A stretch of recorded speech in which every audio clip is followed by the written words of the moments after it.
Hey yo, what's up?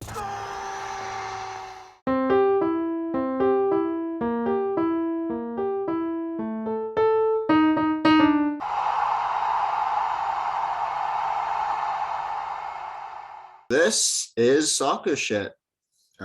This is our inaugural podcast, and with me is Joe. I'm Karun. The person next to me is Joe. Say hi. Hello. Um, yeah. So let's start with the World Cup. I guess we should do our group first. We have Iran, England, and one of Ukraine, Wales, or Scotland. Whoever wins that playoff bracket in Europe is going to be the fourth team in a World Cup group. Thoughts on the group? It's not favorable, but it's reasonable. On paper, we're the second best team. Now, the problem is all other teams in the group, their play style is pretty conservative, defensive, low block. We ain't good against that. Yeah. So it's going to be very close. I don't Iran, think Iran in particular are a very sturdy defensive outfit, at least historically at the World Cup. 2014, they didn't have as much quality as they do now, but Argentina had a very hard time taking them down. Nigeria just didn't. 2018, again, Morocco couldn't break them down. And Spain and Portugal just managed to pipe them for that first and second spot. The ELO, I believe, is top 20. They are ranked 21. The ELO, if I'm, is 24, I think. they are actually only 2 points behind us in ELO. Yeah. And their FIFA ranking is 21. If we go by FIFA, this is actually the most difficult group if you average the three teams and four thing. If you go by ELO, it's the fourth most difficult group. But I don't know, I've been seeing a lot of stuff in the media, but they're implying this is one of the easier groups, and I don't know if that's true. But I would disagree with that. For those of you that aren't really familiar with Iran, especially like if you're more familiar with CONCACAF, imagine Costa Rica without Keylor Navas, but a slightly better attack because they actually have a, a legitimate striker. Um, he just got recently transferred to Bayer Leverkusen, Sardar Azmoun. He was there in 2018 as well. And the names on paper, there's not a whole lot there. Most of them are in their domestic league. But as you alluded to, this is a team that is very defensively disciplined. They know what the structure is. They like to sit in a low block, try to spring on the counter. They're going to leave it with it's always going to be within a goal when you play them. You're not going to beat them by 3 goals, no matter how good you are. Spain and Portugal couldn't beat them by more than one, and Portugal didn't even beat them.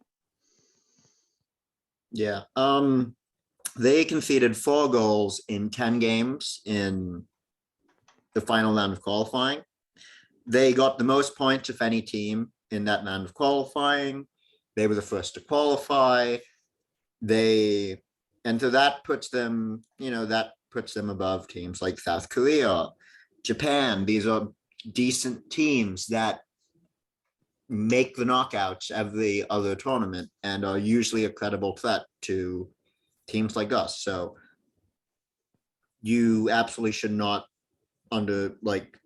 count them out, underestimate them. I heard a lot about how this is one of the easy teams in Part 3, and it's like, I don't know about that. Something that might come to importance in this group is they are our last group fixture.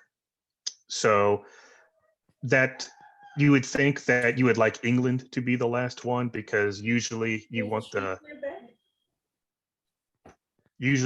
last or the best team of the group to be the last team that you face. So they might have quote unquote already qualified, so it would be easier. However, in this case, you might actually want Iran, because while we'll probably still need points going in the final game, it's probably unlikely that we have it clinched. But if Iran's in the running and they need to win or get something out of it, that forces them to at least at some point open up at least a little bit. If they need a win, So if they just need a draw. yes. But my point is, if we face them in the first game, I feel like that would be worse, because they'll just settle for a draw. As long as they don't lose the first game, that's a reasonable enough start for Iran. But if you get them in the last game, you at least increase the possibility that they need to open up. That doesn't mean it's going to happen, but that's a good, yes. I think your summary of this team is pretty on point. There's a caveat, though, when we are referencing the previous World Cup performance. That was under Carlos Queiroz, who is a pretty respected international manager. He's a pretty respected manager, period. If I can just get his shit. He was basically with the group, I think, in the lead up to 2014, and with the group at 2018. He's coached at Real Madrid. He's coached at Man United and as assistant coach. But, he's coached the Portuguese national team, the Iranian national team, the Colombian national team, the Egyptian national team. He's a pretty experienced dude. And from what I've gotten from Iranian media coverage, he's almost like he's extremely respected among Iranian soccer fans. And his departure essentially came down to him not being paid. Basically, he was paying for camps out of pocket. They replaced him with a coach who hasn't necessarily not been successful, but that it's possible that the team we face now isn't as organized or able to isn't as cohesive of a unit as the team that was in 2018.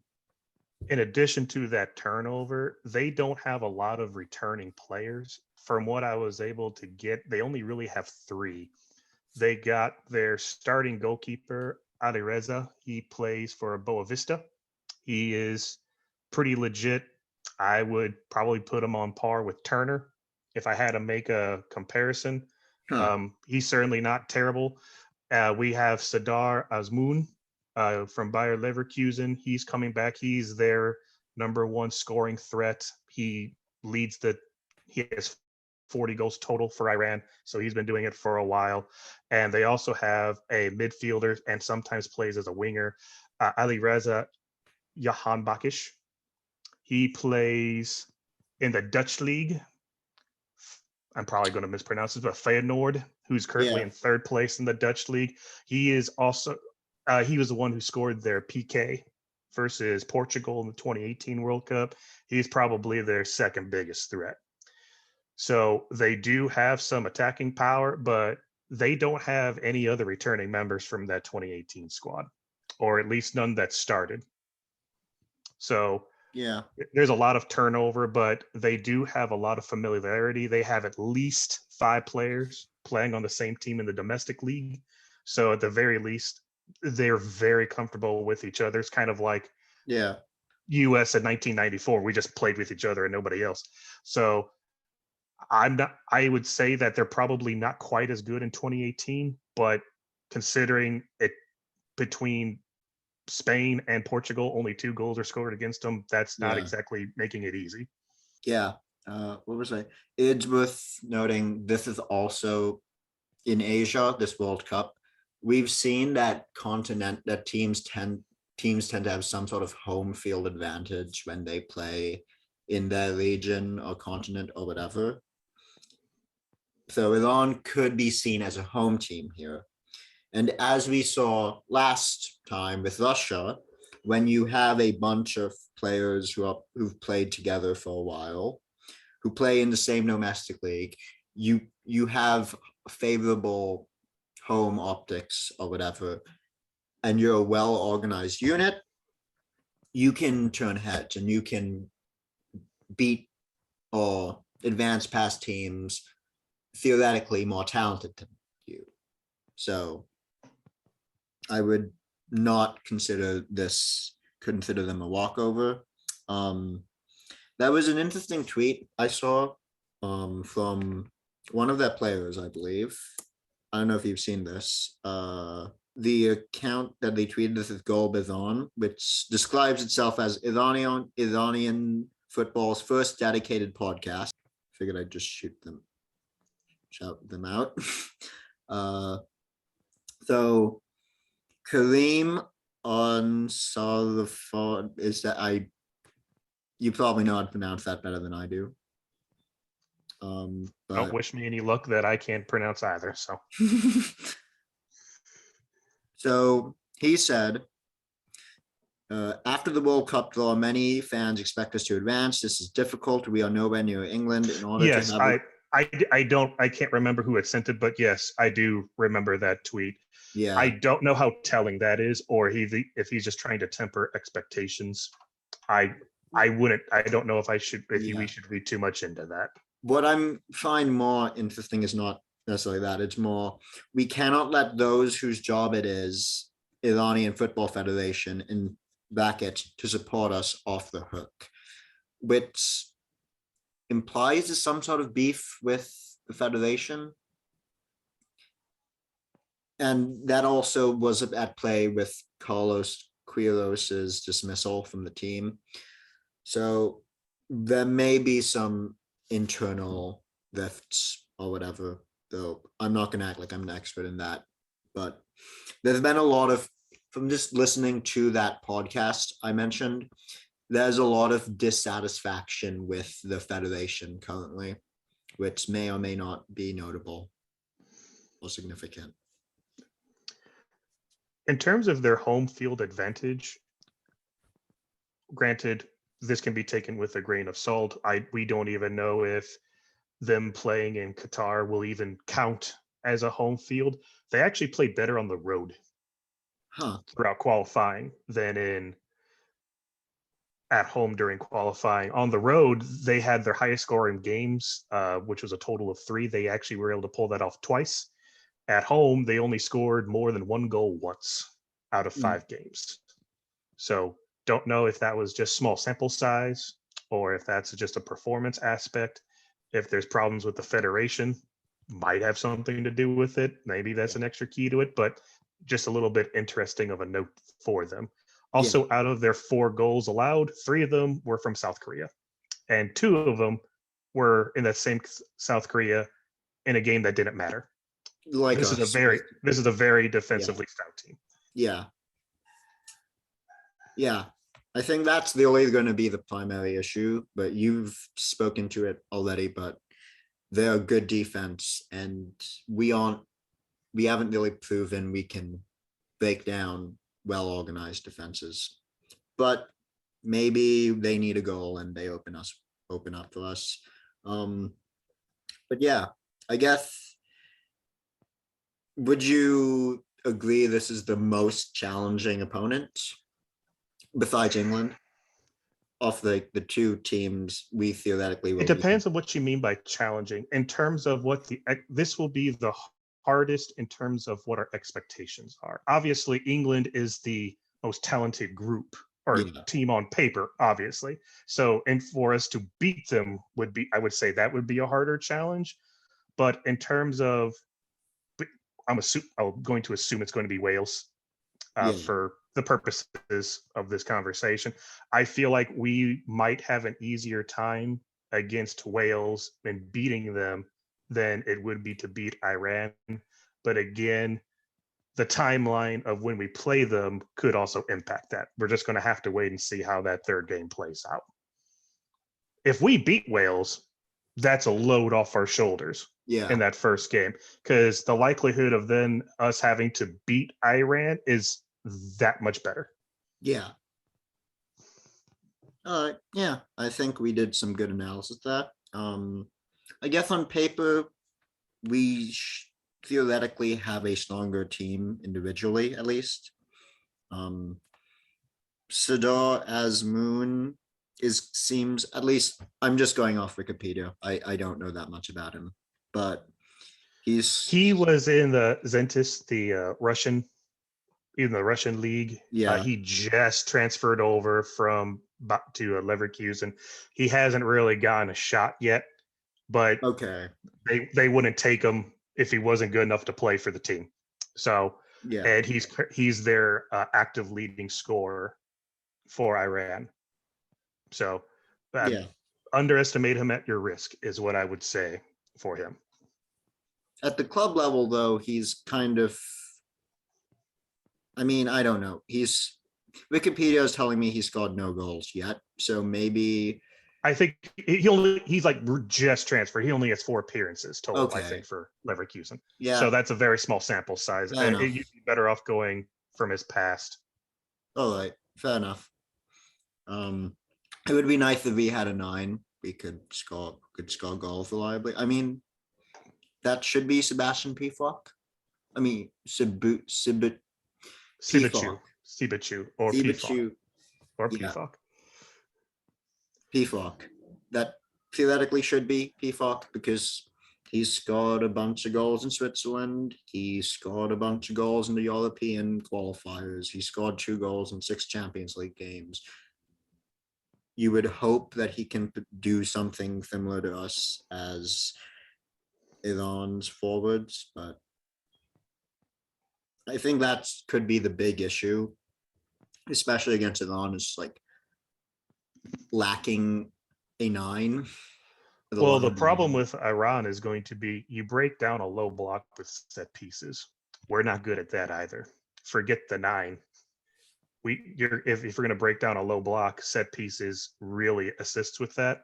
We have the weapons like a McKennie to receive it, but unless we're hoping that Reyna is healthy, because he's the only one that we haven't seen recently take them. Because this entire qualifying cycle has been a Costa Pulisic, and for whatever reason, they haven't just been good enough. I would like to see Reyna taking set pieces. I mean, he did one. I remember before he was called up, he got an assist off one for Dortmund. Yes. May as well. Yep. I think Acosta's been fine on set pieces generally, but he's probably not starting. Yeah. Yeah. Okay, I think we've talked a bunch about Iran. Should we move on to England? Say England is obviously the powerhouse of this group on paper. They're the runners up to the last Euros and made the semis of the last World Cup. Now, that comes with a caveat. On both of those runs, they got very fortunate paths. Yeah. I think the toughest team England had to face to the semifinals at the World Cup in 2018 was Colombia. And that was a penalty shootout. Yeah, penalty shootout. And then basically England is the US on steroids, but with the exact same problem. They have a lot of talent on paper, but their coach is very conservative and is always being complained about holding the team back. So in terms of how we would match up for them, obviously you pick any position on the field, England is probably going to have a better player. Yeah. However, what works in our favor is the way that England plays. This is actually part of the group that I found fascinating. Every single team in this group works better when they concede possession. The US is better in transition. Iran likes to sit on a low block. I'm assuming it's Wales. They like to sit and try to go through Bale. And then England tries to be methodical, wait and spring with Sterling and Kane. So if when England is in possession, they are very methodical. They are very conservative. They're going to try to break you down technically as opposed to with pace or at a high tempo. It is basically that works into our favor by a lot, and it also means of the other teams, we're probably the most likely to pull a point off of England than either Iran or Wales, in my opinion. Overperform. Yes, which that could be the difference. Yeah. If we pull off a point versus England and nobody else does, that's probably good enough to eke If we out. get a win. Correct. So, in all honesty, it's possible that 3 draws could get somebody out of this group, considering how conservative and tight it is, which kind of like what New Zealand did in 2010. But we don't match up to win. I want to make sure that clear, but we do match up to steal a point better than any of the other teams do. Yeah. It's also worth noting, as we were talking about the tournament history, if we just count 90 minutes, which is what's going to be in the group stage game, England tend to drop points a bunch against the pot 2 caliber teams. In Denmark, that was an extra time. Scotland, they've tied Poland. At the World Cup, Colombia with missing their best player, that went to penalties. They beat Tunisia, they beat Panama, they beat Sweden, but Tunisia was a 90-second header by Kane. It wasn't like that was at a convincing win either. That they win, but I would say their best win the last 4 years was a 2-0 Euro win against Germany. And that Germany side was the last grasp for Jurgi Low. Germany was playing terribly. Like, I would favor this US team versus Germany at the Euros. They just weren't good. Just to add on to that, Germany under Jurgi Low were going through a whole thing where he was not calling up older players. He just exiled them from the team or something. And that just caused several of them retired. Yeah, Germany were not in a good spot. And a lot of that was due to coaching, I think. But they have Hansi Flick, who recently did the first perfect Champions League run, ever. You just win all your games. He's now coaching. Germany look better now. But that German team, beating them is not, it's still, they have a lot of talented players, but it's not that big of a. It's not like they beat France or Brazil. Yeah. It's not the same thing. Yeah. And they also were just not able to match up with Croatia. They beat Croatia, this weaker Croatia side in the Euros, but they're able to match with Croatia, I think, in 2018. They were swept by Belgium, and against Italy, a team that hasn't, they have a bunch of talented players, but they're not that. I think they're a little less. They have a little less quality than the rest of Europe, in large part to just the place their domestic league's been for a while, to the rest of the European powers. You know what I'm saying? But they haven't made it out of the group stage since 2006. They failed to qualify for back-to-back World Cups. And after initially dominating that game, Southgate basically played conservative, stopped pressing, and Italy just completely controlled the next 60 minutes. Yeah. Basically, it's a British grid. But we should granted, we should not go into that game expecting a win by any stretch of the imagination, but we should go in there expecting a point, to fight for a point. I think a point is a reasonable expectation. Yeah, I would. I would be disappointed actually if we didn't, which might be a little bit a step too far, but they're a good matchup for in terms of the pot one team we could have faced. There wasn't a whole lot better than we could have drawn. Yeah. And I think getting that point could very much be the difference here. Yeah. I I honestly think 4 points is going to be enough to get second. But five for sure. Five I guarantee it, but 4 is I'd give that a pretty high chance. But I think then we're hoping that England already have a win when they play us, so that then like they just don't. They start with Iran, which helps us in our favor, especially if they're able to. Do they start with Iran? Yep, they start with Iran, and we start with the winner of the playoff. Okay. So that is actually if we draw England, that's possibly a best case scenario. If we win our first game and Iran is coming into our last game needing a win, that's setting up very well for us. We don't want Iran to get a tie though. Because if they get a point, then England pulls up like, oh, like we need a win. Yeah. No, so if England wins that first game against Iran, sets up very well for how we should be playing them in the third game. Yeah. And hopefully England, we do a France, Denmark thing. It was like 2018. France, Denmark, Peru, last game. Both teams just needed a point. So they just played. Yeah.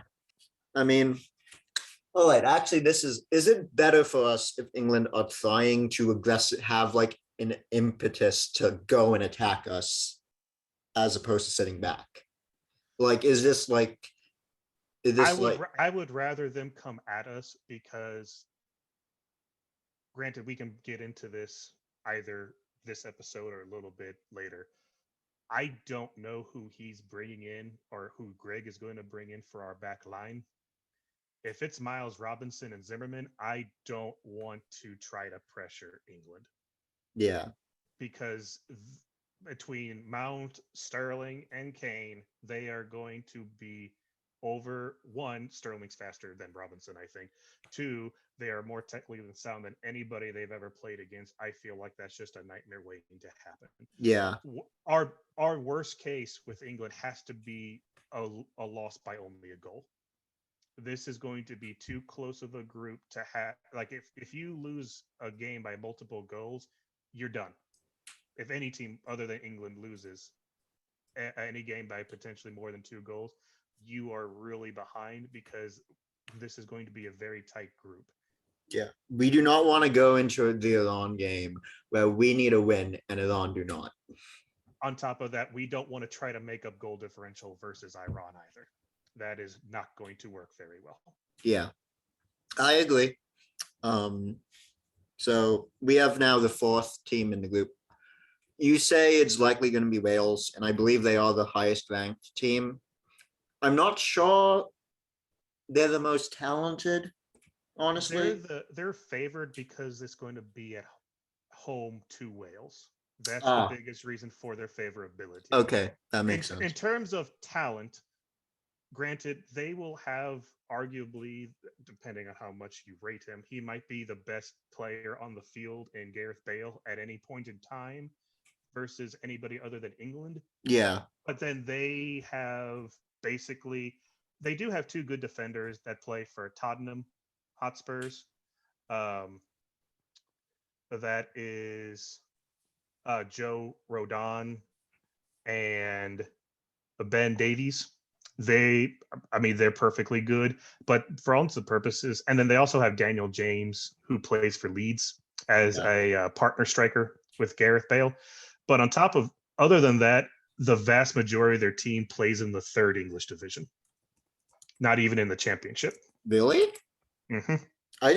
I saw a bunch of English facts. I assumed that the championship players. No, you're looking at Bournemouth, you're looking at Sheffield United, you're looking at Swindon Town, Portsmouth. Huh. Cardiff City for Wales. Okay. There's not a lot of depth here. You're basically that's borderline. They do have Ethan Ampadu, who is supposed to be the defensive anchor that was going to save them. He's with Venezia. Yeah, who was supposed to save them from relegation. I don't know how well that's going. But yeah, I think it's worth noting a lot of the good players you cited are either defenders or attackers. Their midfield is on paper, it's terrible. Okay. They're on Harry Wilson. He's for Fulham. He is probably their best midfielder. Yeah. They usually play. They played their game against Austria in a 3-5-2. I can't say I'm that familiar with their tactics, but as with Iran, they like to sit back and they concede possession and then try to feed it to Bale. That's Yeah. basically all that they got. Depending on who's our keeper, that might be all they need. I'm hoping it's Turner, but that's neither here nor there, unfortunately, at this point. But it's kind of a double-edged sword here. I would say that we would have the better chance of scoring and winning against Wales. The problem is, or I should say, something that could potentially pop up is this is our first game would be against Wales in the group. Now, historically, the first game of the group, regardless of who is playing, is usually very conservative because nobody wants to lose it on the first game because they went for it and got burned. So even though we do match up well on paper, I would not be shocked if because of nerves and the spotlight and just nervousness that we end up drawing this game 1-1. We don't Which want isn't a lose this game, disaster, but yeah. this is the most beatable team. Wales is going to be easier. It's kind of a oxymoron. Wales is going to be easier to beat than Iran, but Wales also has a better chance of beating us than Iran does too. Yeah. So, yeah. But if I'm looking at this midfield now, and on paper, there's nothing that should scare us. yeah, I mean I assume they did okay. They've done okay competitively. They beat Sweden, who are good. I assume they're the reason they're the 20. They're like a top 30 team in the rankings. But this is going to be a test on. This is going to be a bit of a referendum on Greg because they pose a tactical challenge, but you definitely have the horses to beat them. I would say this would be a pretty big disappointment if we do not get out of this group. Now, that's not to say that it should be a cakewalk or easy by any stretch of the imagination. We're probably, in any game that we win, it's probably only going to be by a game, and we might only make it out of the group by a point. But the point is, we should be expected to get out of this group. Yeah. If that should, at bare minimum, be the expectation for I think this stage. Something I'm been pleasantly surprised with is across the board, US media has been like, yeah, you need to get out of the group. Yes, whether it's MLS soccer, Fox, CBS, everybody is pretty gung-ho on we're good enough to get out of this group. It might not be 2010, but we should get out of this group. Yeah, agreed. We should look at the teams that may qualify. I don't think it's fair to assume that, even though they're the most likely, I would not want to jinx ourselves by gliding off the other teams. So I was saying, I don't know if Wales is the most talented group of players that we could face from that pot. And that was somewhat a reference to Scotland, who have a couple really good players. Kieran Tierney, who was stayed up Arsenal's best player, I think, for at least for the start of the season. You have Andy Robertson, who is a key player for that Liverpool side, but just gets 90 points when they're healthy. They have a bunch of, unlike Wales, they don't have third division players. They have some Scottish League players. They have players in the Premier League. They have players in the Championship. Would we prefer Wales to Scotland? I would, because Scotland is going to be another Iran, just with more talent. Hmm. Wales is going to be a little bit more open, I feel like, because they have the confidence in Bale. They have the number one striker that they can go through. I feel like Scotland is going to be more apt to just sit back and just invite. Now, I can't speak for how good their striker position is, but like for example, in the last Euros, they were able to get a draw out of England. That's Yeah. how defensively apt that they were. Now, granted, as we alluded to, England isn't great with the ball, but even England wasn't able to break down their block. So I would personally, I would prefer either Ukraine or Wales. All right. Yeah. I think it's worth noting. This is a point which I've heard anchors make, which I don't think is completely ridiculous. It's that when a home country, when like one of England, Scotland, really Scotland and Ireland, Wales, when they play England, they play hard. So if we consider getting a point against England a potential tiebreaker, it's worth noting that two of the three teams we could be drawing will have motivation and may be playing better than they usually do to secure that point. Correct. It's also possible that a team like Scotland looks ahead to England and blows it against us in our first game, but who knows? Yeah. And then with Ukraine, the majority of their team is the domestic league. They do have Yarmolenko, who plays for West Ham United. They have someone at City. Yes, that is Zinchenko. Both of them are going to be starting. Yarmolenko is one of their most dangerous scorers. He has 44 goals in his career with Ukraine. Ukraine is, on paper, they are probably the weakest of the three potential opponents, but there's a couple of things. They were good enough to get out to the quarterfinals of the Euros. Yeah. Take that as you will, but then they lost 4-0 to England. So take that with a grain of salt. Also, we do not know, unfortunately, how their political standing is going to affect them. Yeah. So, I mean, it's possible that they're not even able to play against their game against Scotland, which would be terrible. And I'm not wishing that upon them by any stretch of the imagination. But we don't know what's going to happen. Hopefully stuff clears up here in a couple of months, but I can't imagine putting the team in a situation where people have to leave their families in a country that's being invaded. So we'll see how that plays out. It's possible they just are kicked out.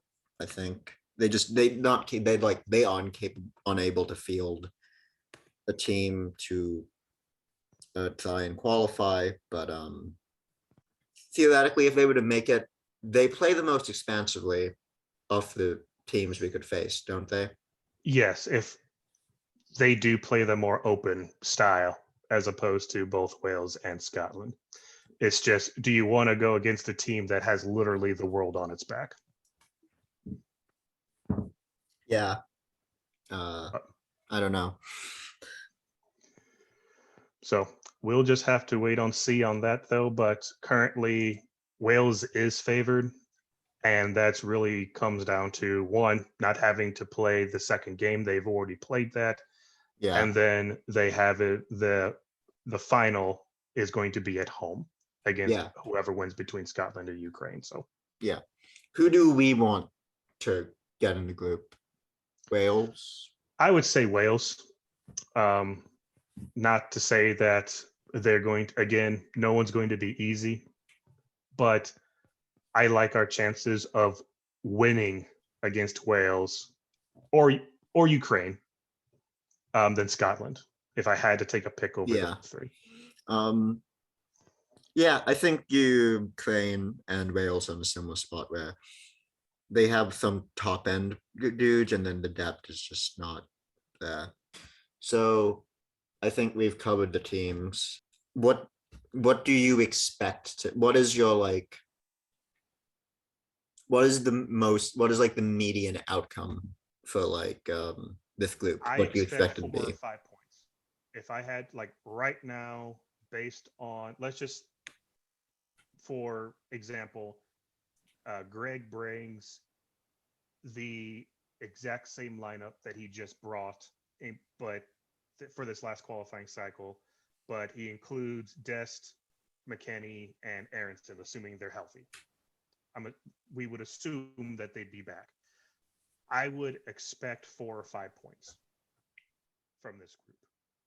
I think I'm in the same spot, 4 or 5 points. So historically, I guess the historical precedent is that we tie Wales or Scotland or whatever, beat England, lose to Iran, and Hang on for dear life. and then Ukraine on somehow beats England to put us in the World Cup. If we win our first game, I actually really like our chances of 6. Which, correct me if I'm wrong, but that would be our highest total we've ever had. We've never had more than 2 wins. We had 6 points in 1930 when we finished third. I don't know if I'm going to count that.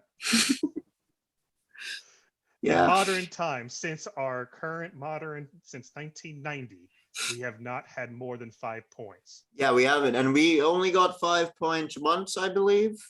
That was in 2010. Yeah, with England. Yes. So if we win our first game, I really like our chances. The only thing I think that would derail us is if we lost. I think that would be a disaster. Still okay. Yeah. I don't think we can. If we lose, I think that's it. Yeah. I don't see us making that up, unfortunately. But I do believe if I had to pick, I think we're going to draw against Wales, we're going to draw against England, and then eke out a 1-0 win versus Iran in the last game. That would be my pick. I mean, the way you've been talking, I would have expected you to flip. The reason being, I honestly think the nerves for both teams are going to lead to a draw in the first game. Okay. Against Wales. Just historically, the first game of any group game is usually pretty tight. And then England, I think, will be more comfortable. And that's going to be the team that they're going to take the position away from us, which was going to play into our strengths. That's going to give us to us. And then at that point, I don't think the key to this is I don't think the game versus Wales and Iran is going to have a winner. I think it's going to be a draw. Okay. Which means Iran. Which means Iran is going to be coming into our game needing a win to progress. Okay. That plays right into our hand. Like, for example, I think England is going to finish with 7. We're going to get 5. Wales Wales and Iran are only going to have 1 apiece. Wales is going to have 2. Iran will have 1. Yeah. I think I would put somewhere from 2 to 5 points is like the most likely outcomes. I think 4 or 5 is more likely than 3 or 2, which should get us out. The good thing about this draw is in Group A, we will have a favorable matchup regardless of whether or not we get first or second in the group. Yeah. I assume we want to avoid the Netherlands. Feel like best case scenario, we don't play the Netherlands. Do you want to move on to Group A then? Yeah, why not? Say with Group A, we have the host nation, obviously, in Qatar. And then we have Ecuador, who they finished 4th in Cotton Bowl, but they were in 3rd for a very long time. And they were only taken by Uruguay because they really didn't need anything in order to qualify. Yeah. So they were very easily the 3rd most impressive team out of South America coming out of points against Brazil. and Yes. Argentina. Yep. They were able to poach points off of both of them. And I believe they had a very good win against Uruguay as well. So they're not they came out of pot 4, but that is one of those teams that is criminally underranked. Yeah. So I would definitely not overlook them. We have Senegal, who is the AFCON reigning winner. They have A lot of good players. they potentially have the 3 best players in that pot. They have one of the best goalkeepers in the world. They have one of the best defenders in the world, and they have arguably the best striker in the world. Yeah. So they are, granted, most teams from Africa, for whatever reason, don't historically do good. Look to Senegal to break that trend. Yeah. And then you have the Netherlands, who this isn't the same Netherlands team that's been a World Cup favorite the last 2 cycles. Basically, they have Depay still, but they don't have the quality that they've had in 18 and 14. Now, they're still very good, and they're still the favorites to probably win this pot, or excuse me, this group. But I don't see them being a World Cup favorite. All right. I think they've taken a step back from that. Dark horse. Yes. So if I had to pick, I would say it's going to be either Senegal or Netherlands. I'd probably put my money on Netherlands to top, and then Senegal gets second if I had to pick. But this Ecuador. Ecuador can absolutely come out of this as well. The only team I don't think has a shot is, unfortunately, Qatar. Even with whatever home court advantage you want to throw at them, I don't see them putting up a massive fight against these 3 teams. I think it is worth pointing out the last time they played a competitive games at home, Qatar beat Japan and South Korea for the Asian Cup. They are the reigning Asian Cup champions. Yeah. And they obviously got to the semifinals of the CONCACAF Gold Cup, which isn't really that impressive, but it's better than nothing. So. Yeah. But I think it's worth pointing out South Africa were pretty similar to Qatar in that they'd never made a World Cup. I think that ELO was lower than they were almost triple digits, I think, weren't they? I can look that up here really quick. By all means, you are able to navigate ELO a lot faster than I am. Well, I'm actually going to go by their FIFA ranking at this one because ELO is going to take a while. Yeah, fair enough. But either way, I don't see Qatar coming out of this group. I do think it's going to be Netherlands and Senegal. South Africa was 83rd in FIFA rankings. Okay, so I'm going to say South Africa finished 3rd on goal differential. They actually did pretty good because they actually ended up beating France that last game. Yeah, they beat France, tied. Yes, they tied. They tied with Mexico on 4 points, but they had the goal differential. I'm not saying I expect Qatar to advance, but we shouldn't light their funeral yet. Like, home teams usually overperform, and the only team that has not made it out of the group while hosting the tournament missed out on goal differential, and they were ranked lower than Qatar was and probably had a less impressive international track record leading into the World Cup. So, that's fair. Just saying. Yep. But who do we want? I guess so. We don't want the Netherlands, I assume. Well, this is something that I was looking into because the winner of Group A plays the runner-up of Group B, and then vice versa. However, both of those games are going to be at opposite ends of the bracket when you reach the knockouts. So it's kind of, what do you prefer? If, let's just say, we get second. Yeah. Our most likely opponent on paper is going to be the Netherlands. And then let's just say we beat the Netherlands. anything can happen in a one-off game.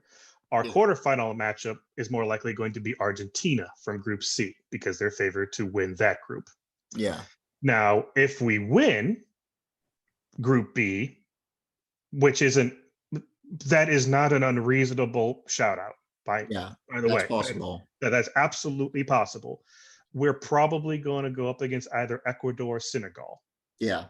which is, I would prefer Ecuador over Senegal by all means. I'm very happy we did not get Senegal was the one team out of pot 3 I did not want to get, but they are on paper easier than Netherlands. But then our quarterfinal team would then be France, I which think is, I'm happy with the quarterfinals. Like if we make it. yeah, I'm it's not- basically, do you prefer would you rather have an easier time to the quarterfinals or have an easier, albeit still very hard, chance to the semis? Give me the So quarterfinals. I think most people, well, Also, when I say that, if we win the group, we have an easier chance of getting Yeah. to the quarterfinals, but realistically, we aren't going to beat France. They Yeah. are a terrible matchup for us. Argentina. Yeah. Argentina's a good matchup, theoretically, I think. Right, but the But- problem is you have to get through Netherlands in order to get there. Also, they're undefeated in qualifying. Yeah, at they are time. probably going to break the undefeated record by the time that the World Cup comes around. Yeah. So So we should, yeah. Senegal, they honestly might have the third most talented team on paper of any of the two groups, of anyone in those two groups. But as you've alluded to, AFCON teams, CAF teams tend to underperform, and usually even teams that win AFCON don't make it out. And they I look will at the Ivory say- Coast historically. yeah, historically. Yes. And I think it's if we just look at their results, they haven't really been that good. Elo has them. I had them at 34, I think. A lot of that is because in AFCON, they were in a group with I actually have it. huh? I actually had that pulled up because I figured we might need to talk about that. Yeah. So they were in a group with Guinea, Malawi, and Zimbabwe, and and they only had 5 points. it came off a penalty and stoppage time. Yeah. Um, In the 97th minute against Zimbabwe. Yeah, and they won a tournament on penalties against Egypt. who just completely collapsed against Saudi Arabia the last time we saw them. Yes. Say, to give you an idea, to go off what you were saying about the performances, in this last iteration of AFCON, in 32 group stage games, there were 19 games that had 1 goal or less. Yeah. In over 48 games in CONCACAF qualifying, there is only 18. Yeah. So for whatever reason, when it comes to a large tournament and bigger stakes, African teams tend to play very tight.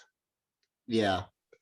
Say the only team that we'll touch on them later is Morocco.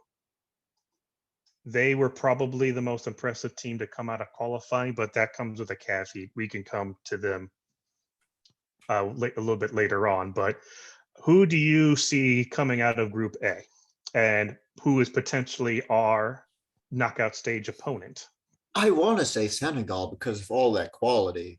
I mean, okay, the Netherlands are the most likely opponent because second, first, but setting aside the Netherlands, I'm tempted to say Senegal because their quality is just, they have arguably the world's best goalkeeper. I think that's an argument. You can make that one. Top 10 to top 5. Okay. At worst. Yeah, sure. Mandy's great. They have Mane. They've also been playing with each other for a long time. They've experienced in multiple major tournaments, including the last World Cup, where they were eliminated. They missed out. But that being said, you would think experience, talent, cohesion, They should pull up. They should get out. But, I'm looking at this group. Bermuda, who were smoked by Suriname, probably have the best two players. If not, I don't mean, it's like, if I was to look at the worst team in that group, I think Bermuda probably have the two best players on that field. And like, there's just the thing, which is why when we're talking about CAF teams tending to underperform their talent, they tend to struggle with beating the teams they should beat on paper. And we're talking about Qatar, who, with how host nations do, I could easily see this just ending up like they just can't find a goal against Qatar. Like, I think that's a possibility. And then you have Ecuador, who don't really have the talent, I think, on paper that Senegal do, but they got points against Brazil and Argentina and Uruguay. Are you really going to bet against them getting at least a point here?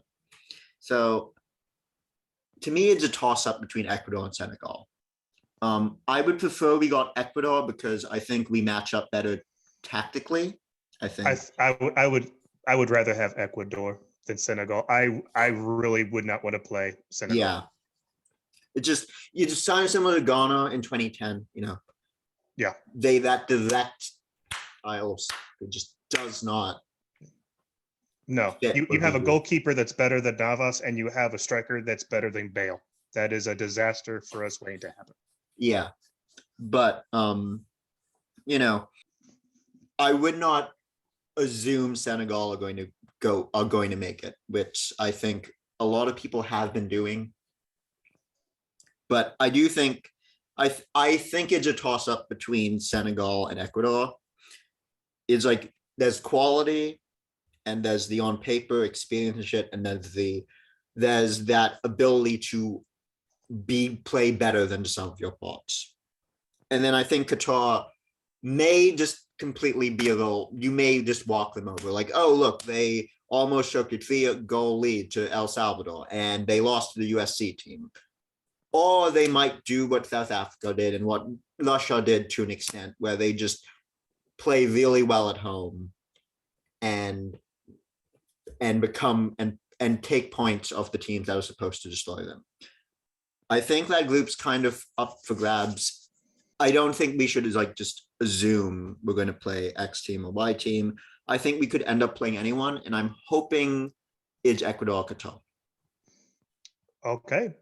Well, next down the road, since we've already done Group B, is going to be Group C, which that contains Argentina, Saudi Arabia, Mexico, and Poland.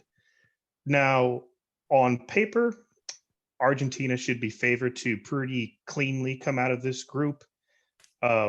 They are obviously, they're a World Cup contender. They have the longest current international undefeated streak of all teams. And then we have 3 other teams that are fairly wide open. Obviously, we have Mexico, pretty familiar with them for those that are fans of CONCACAF. And then you have Poland, who on paper are very familiar or similar to Wales. They have a world-class striker in Lewandowski, who is substantially better than Bale. But then after him, just like Wales, there's not a ton else.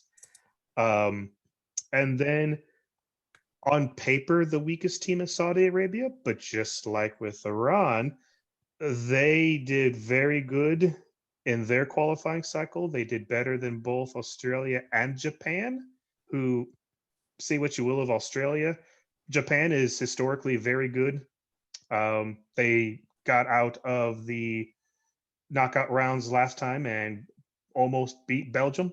Yeah. So I would argue that they should have beat Belgium considering how that game was going, and unfortunately they blew it.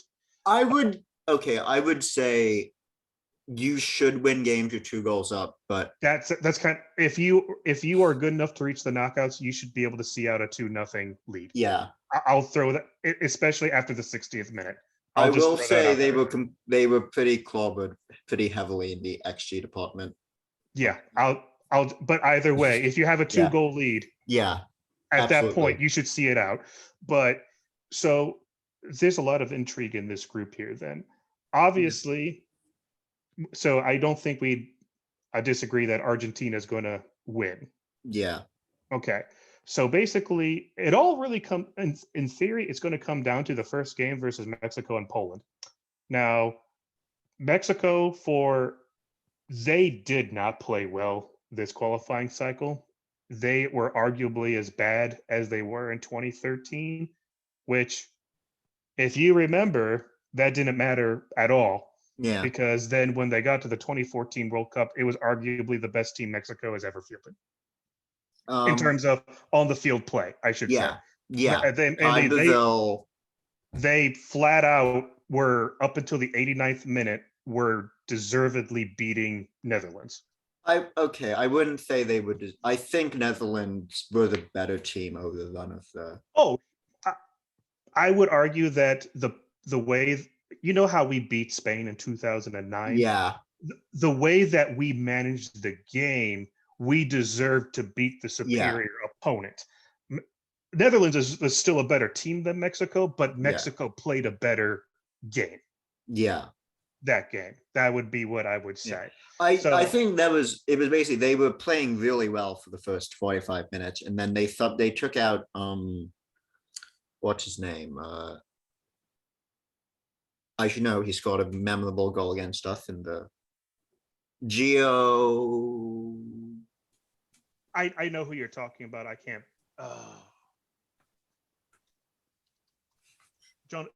Giovanni Dos Santos. Yes, Giovanni Dos Santos. They took him off. There we go. Yeah. And then suddenly Netherlands were just creating chances and chances they chances. Tried to make a defensive substitution, and it just did not work out. Yeah, and was kind of out of character for Piojo. So, but in terms of who's probably going to get second in this group, it's probably good if there is a decisive winner in that first game versus Mexico and Poland. That's going to go a long way. I really feel like it's going to come down to that, but I don't count out Saudi Arabia of at least playing a part in deciding who. Yeah, they did beat Egypt. Yep. Again, they performed very well in their own right in qualifying. They are by far the lowest ranked team, but they beat Japan during qualifying, and they only lost once, and that was away to Japan. Yeah. So they actually have more impressive results in qualifying than Iran did. Huh. In terms of wins, the best team that Iran actually beat was UAE.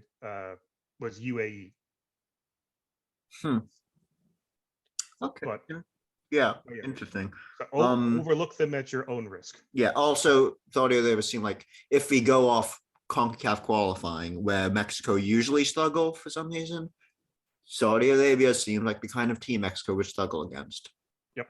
Saudi Arabia is very CONCACAF-y. So, we'll see, though. We do expect Mexico to finish second, right? I'm going to say that they're going to finish second until they stop doing it. So, yeah, I mean, we can say this all. Also, I don't think Poland are that good outside of. I think Poland is a worse version than Wales. Yeah, I think Mexico got a very nice goal. I would prefer to be in Mexico's group, arguably, than England or than our current one. Yeah, but I'll take it. So, all right, that leaves Argentina and Mexico advancing out of that, which gives us to Group D, which, in my opinion, this is the easiest group that happened to be drawn. We have France. We have the winner of the other playoff, which is the AFC CONMEBOL playoff winner is going to be in that group. We also then have Denmark from pot 2 and then Tunisia from pot 3. France are the overwhelming favorites to top this group. And then probably it's going to be Peru beating Australia in that playoff. I think that would be assumed. Yeah, it's Tunisia, probable. yeah, Tunisia isn't that great in terms of results. They in AFCON they got third in their group and the same group with Mali. They Yeah, only got 3 points, and then they ended up beating Mali, ironically, in the knockout to qualify, but they only did it on one goal over to the 2 games. They basically just sat back and hoped for a draw, yeah, and they got it. So this is on paper the least impressive group. Denmark is sort of a dark horse. They're very with Ericsson coming back, which congrats to him, by the way. He, for all intents and purposes, was dead on the field yeah. just a couple months ago, and he is already back. And by all accounts, he's going to be fully healthy and ready He to just play. scored a. Yes, he made a substitute score in this last friendly, which couldn't write it any better than that. Oh, I mean, didn't he just score against Chelsea in a 4-1 win? I did not watch his club. I watched the friendlies Okay, this because last. I think he just scored a hat trick against Chelsea.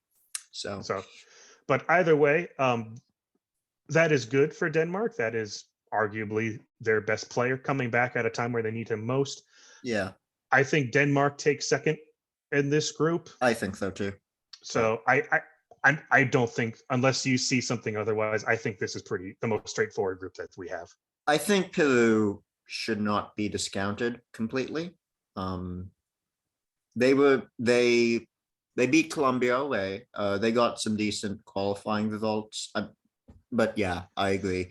Denmark should get the. So any team that comes out of Conmebol Bowl should be taken at least seriously, but Yeah, I do think Denmark has the tools to win this one. yeah, I agree. I will say that like individual quality of player hasn't necessarily matched up with what they've been performing at, which is they were basically unbeaten in qualification until a throwaway game against Scotland. They made a strong run in the Euros semis. They took England to extra time. So I don't know if that quality is going to limit them at the World Cup. Like they don't have a lot of players regularly playing in Champions League sides. They have a bunch of players who are kind of at the getting bench minutes or like not getting minutes at Fed clubs. But all that being said, they've been performing like a top 10 team, I think, for like the last. They were actually ranked in 2018. They just completely collapsed. Yeah, in 2018 they also made it out of an easy. They made it out of an easy group, but they made it out. They were decent then. They've been better since the Euros. So yeah, Denmark potentially could pose a threat to France, and I think they are clear favorites for second, at least in this group. All right. Well, next up is going to be Group E, which, if we're going to call any team the group of death, this is it. We have Spain coming out of pot 1. We got Germany coming out of pot 2. We got Japan coming out of pot 3. And then this is going to be yet to be determined, which is the CONCACAF Oceania playoff winner. But I think we're going to throw Costa Rica in here for argument purposes, unless you think Oceania is going to come up with a pretty major upset. I mean, okay, so the one thing I will say about Costa Rica versus New Zealand, Costa Rica have struggled to score goals, and it doesn't help that their best attacker on paper is just a fused call up for the national team. So, this is the kind of game that they are expected to win, so it might play against them. Also, ironically, I don't think, because Costa Rica, as we historically, they are very much bunker counterattack. They're going to beat you in transition. They're probably going to have more of the ball versus New Zealand. So that might play into Oceania's hands, but we'll see. Either way, whoever comes out of that is on paper going to be the worst team in this group. Yeah. I But- think it's going to be Spain and Germany. Take your pick of which one. Spain was the ranked team, but Germany has come around since the coach Yeah. change, as we mentioned earlier in the show. Granted, they started their qualifying terribly. They lost at home to North Macedonia, but then they won all 9 of their remaining games very convincingly. And I think the big change here was Hansi Flick taking over Yes, after think winning they a got treble with they Bayern. got a good boost. So I think it's going to be either Germany or Spain. Who do we Total think for- is Go going to win then? Like, who's your pick for winning that? I'm going to pick Germany on goal differential. Do you think Germany and Spain played it though, and then Germany just are able to just Yes, beat I think the other because teams? Spain historically they win their games, but they don't win 3-0. Yeah. Germany is more likely to win at least one of their games by multiple goals, and I think that's going to be the ticket. I think both of them are tied with 7 points. I think Japan gets third, and I think I'm picking Costa Rica to come out of the group. I think they get last. Yeah. Don't discount Navas completely though. Oh no, Like they can get a point. I think it's not impossible to get like a win or get like a result or some win off like a Yes. goal, and Navas just being the best keeper. But all right, so who do you think is going to be either Spain or Germany? Well, I'm convinced by your logic, even though I think Spain has been better as of late. I think that I find your argument compelling that Germany would finish it. Spain can absolutely beat Germany, and I wouldn't Yeah. be shocked if one of these teams has 9 points. But Yeah. Spain is right now. Spain and Germany are pretty close in terms of expectations. So I wouldn't call either of them a absolute favorite to win the Yeah. World Cup, but I also wouldn't be shocked if either one of them did. Yeah. So I think they're like in that. So I think the consensus is Argentina, Brazil, France. Those are like the tier 1 teams. Yes.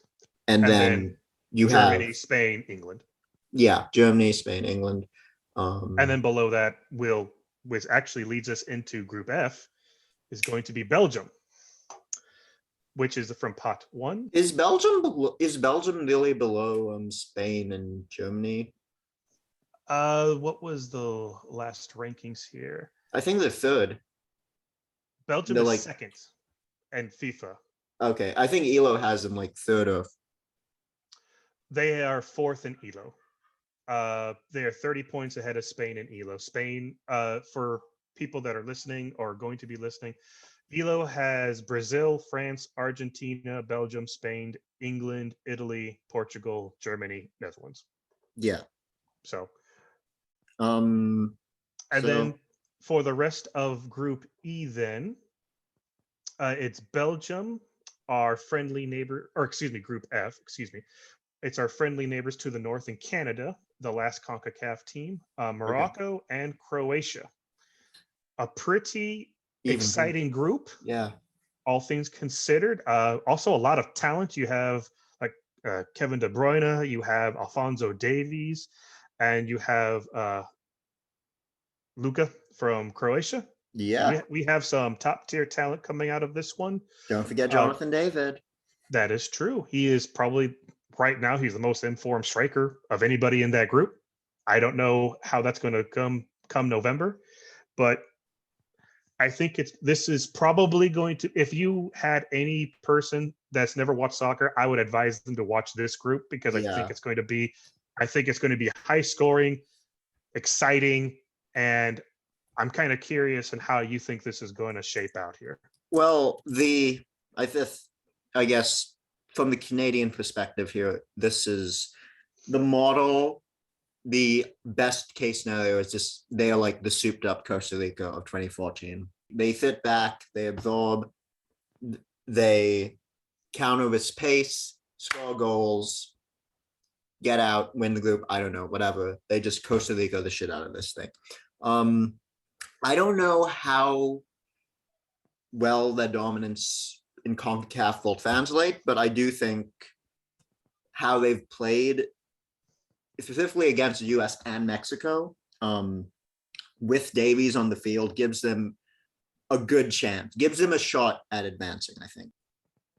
Morocco, they lost to Iran, but besides that, they were able to get points against Spain and Portugal. They have a lot of depth. Like, they may not have the top end quality of the other two teams, but they have more depth than Canada, I think. Though what's probably going to hurt them is their best player, theoretically, isn't just retired from international football. I think Croatia are sort of like, they're at the end of their generational cycle, which could mean which could bode badly. And then you have Belgium, who, I expect them to win. I think, they've not been able to get the trophy, but they've been good. They've been consistently pretty good over the last 4 major tournaments. They were the second best team last World Cup. They lost to the eventual champions in the Euros. I think they'll be able to win this, but I think from the next 3 teams, it's anyone's game. Honestly, I think any of these 3 teams could make it. It's hard to bet against the runners-up of the last World Cup, so I'd probably have Croatia second, but I think Canada can absolutely make it out of this, and I think Morocco have a chance too. So I think Belgium ends up winning, and for probably the biggest upset so far, I'm actually favorable to Morocco. Huh. I really like them.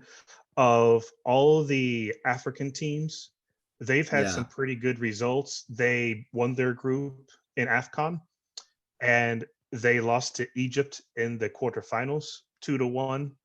And Egypt wasn't exactly a bad team, so take that on them. And they put up the most impressive scoreline of any African team. Now, granted, that was against Congo, so take that as you will. But they played better than Iran did in the game in 2018. Yeah. The only reason why they lost that game was because of some of the worst defending I've ever seen that led to an own goal in the 95th minute. Yeah. The only reason Iran won that game. They then had the lead against Spain. So let's take that. I think it's going to be Morocco coming out of that group. I think Croatia is going to, is then going to come, but I also think any other of Croatia and Canada could also come out of it. Yeah. So, but I'm partial to the narrative concept of Canada just like being the new Costa Rica of CONCACAF. I want them to get out, but Morocco are like, just compared to the other teams in this group, including Morocco, Canada just they don't have that. They have that top end, but once you get lower into the pool, the talent stops matching up, I think. Yeah. But they may not. I think Canada's play style and their youth and could very well render all of that moot. I think we only got 8 minutes, so we're going to have to bust through these last 2 groups here pretty quick. Yeah, I mean, we can just like redo the thing, and I can edit the. Oh, sure. So the next team is going to be Group G, which is Brazil, Serbia, Switzerland, and Cameroon. In a stroke of irony, Brazil, Serbia, and Switzerland were all in the same group in the 2018 World Cup, wouldn't you know it? So, in this group, I think it's pretty easily going to be Brazil. I don't think they're going to be troubled much other than anybody than Switzerland, who, to their credit, did get a draw last time out in the 2018 World Cup. And I do think it's going to be Switzerland coming out of this in second. I think Serbia could offer it. I mean, Serbia they did. Could. If it's going to be anybody other than Swiss, I don't think Cameroon, no disrespect to them, the only reason why they're here is because they pulled off perhaps the most dramatic Yeah. goal in African qualifying history Yeah. versus Algeria. Otherwise, they were literally 10 seconds away from not being here. So, Yeah. I will say though, they did, to qualify, they got past Ivory Coast, who are theoretically the most talented team. I think you could argue they are theoretically the most talented team in Africa. And then they got beat Algeria, who I think were on this massive international undefeated streak until they collapsed in AFCON. I think that's worth consideration. I will say I wouldn't be so. It's not clear to me that Switzerland should be considered favorites over Serbia. Serbia have a lot of good talent, and they are deep. Like they have their midfield, their defense, they have good players at every part of the pitch. They knocked out Italy. They knocked Italy off. I don't recall how well they did in the Euros, but I think they can. To me, it's more of a toss up between Switzerland and Serbia. Like I would have, if there was a Part 3 team I did not want, it was probably Serbia. And they were my for me it was Senegal and then Serbia. Yeah. And then Iran. So yeah, those are the two teams. And Iran is, I think, like third for me, but that's not here, not there. But yeah, okay. Should we do Group H? Yep. So the last group is Group H with Portugal, Ghana, Uruguay, and South Korea. We have multiple rematches of knockout rounds. We have the rematch of Portugal versus Uruguay in 2018. And we also have the dramatic rematch of Ghana and Uruguay in the 2010 semifinals, which, if you don't remember, Luis Suarez, being himself, decided to bat a ball on the line and was rewarded for it, because of course he was. So this is actually a pretty wide open group as well. If this was 2010, it'd be a group of death. Yes, but unfortunately, Uruguay, well, not terrible, has taken a step back. Ghana is on paper the worst team in this group. They did horrifically at AFCON. Yeah, their golden generation has aged out. You do have South Korea, who can absolutely make things interesting. South Korea probably aren't as good as they were in 2010. They still do have O, who this might be his swan song. I don't know if he's going to want to do something in his mid to late 30s in 4 years from now. So this might be the last time you see him. Also of note, this is probably going to be Ronaldo's Portugal's last World Cup. So we're going to see how big of an impact he has in this. Personally, I think it's going to be in take your pick order, Uruguay and Portugal. But Uruguay, to qualify, they basically got a new coach and just won everything. Say, up until 5 games ago, Uruguay wasn't even in the playoffs.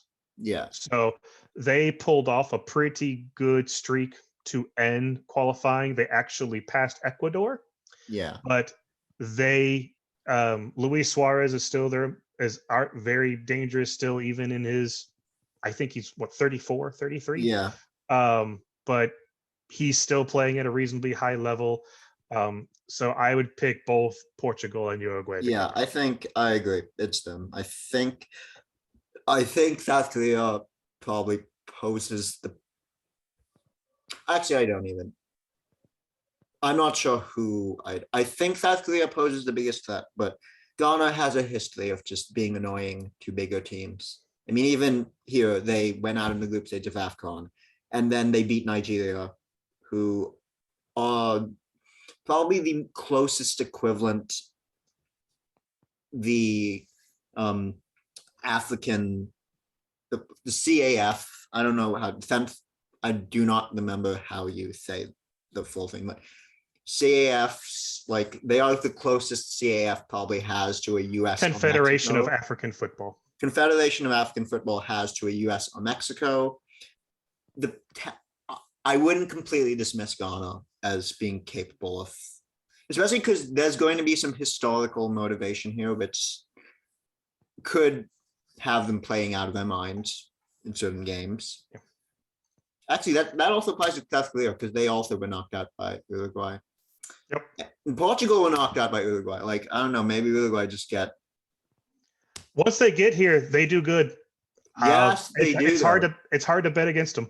Yeah, I won't bet. I'm not going to bet it against Uruguay because Uruguay have been the best team of these four Historically.